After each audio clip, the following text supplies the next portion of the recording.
Cory Generoux was 10 years old when he first wanted to know who his grandfather, Bill Wilson, was. He knew he was an Indigenous, but he didn't know where he came from. It turned out his grandfather was Scottish. Generoux decided to plan a trip with his mom, Wanda, to visit Scotland and the places his ancestors may have lived. He learned they faced discrimination in a very similar way Indigenous people in Canada have. We know, we can prove it, it's shown in the papers. We heard stories. Our ancestors were here. Our ancestors were forced out of the Isles into the Highlands, and then forced from the outer Highlands to the inner Highlands, and then forced into Inverness, and forced to come to Canada. And we can backtrace all of this. Generoux found out his great-great-grandfather, William Wilson, died at Passchendaele. He was a soldier with a unit of the Scottish military during the First World War. So they made a stop in Belgium to honor him. On a visit to Dunvegan Castle, they came across a Clan MacLeod registry book. Only those in the clan can sign it.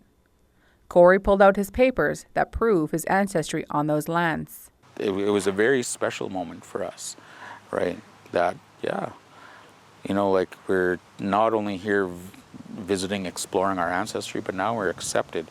A guide told him his great-great-grandfather would have been standing right where they were in the castle, as they would have walked up the steps and into a hall to swear his oath to the military. Even like right now, I'm getting kind of emotional thinking about it, because I know my Cree ancestors and my Saulteaux ancestors and my Nakota ancestors, but this was the moment when I really got to know my Scottish ancestors.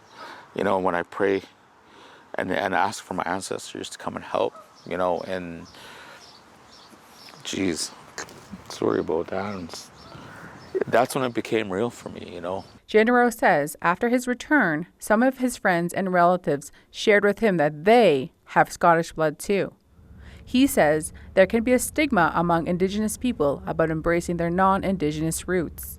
He wants Indigenous people to know it's okay to accept all of who you are. Louise Begigal, CBC News, Regina.